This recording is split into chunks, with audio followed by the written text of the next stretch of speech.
Hold on. I platinum Black Myth Wukong video on the channel. Anyway, in defense of one of my beloved games, the Callisto Protocol, enough time has passed where I can say this game was a masterpiece. Nah, I'm joking.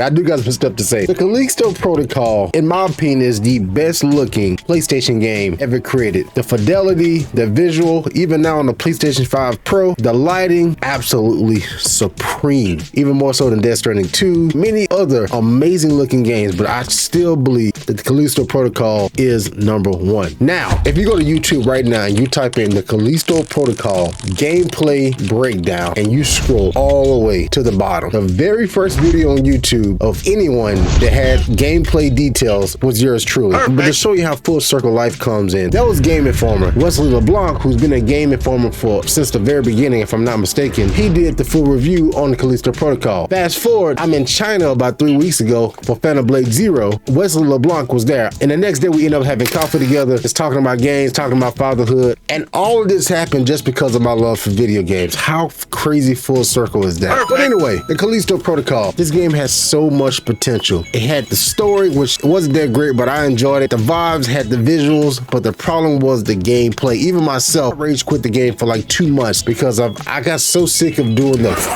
and it was just lacking so much in the gameplay aspect of it. It got so repetitive, and that's what caused this game not to succeed. In addition to the performance issues that it had on launch, it was brutal. Problem was, from what Glenn Schofield said himself, that Crafton rushed the game out after repeated warnings of him saying, hey, we need more time on this game. Mind you, this is like a $250 million AAA game. It was extremely expensive, so I would imagine Crafton was ready to see a return, and they rushed the game out, and this is why we got the product that we got. I truly believe if they was able to implement some of the same cool, fun weapons that we got in the DLC, because the DLC was better. Spoiler alert, the ending is, if you know, you know, the ending was just like, the main weapon that we got in the DLC is just kinetic hammer, which you can't use it in the base game, which I don't understand. But that weapon was fun. It was like Thor's helmet, had electricity, as you see here. Like, it was sick. That's what we needed in the Callisto Protocol. They made a Hades-like roguelike game called Redacted. I was playing it on Steam Deck for a while. And as you see, if they would have just done some cool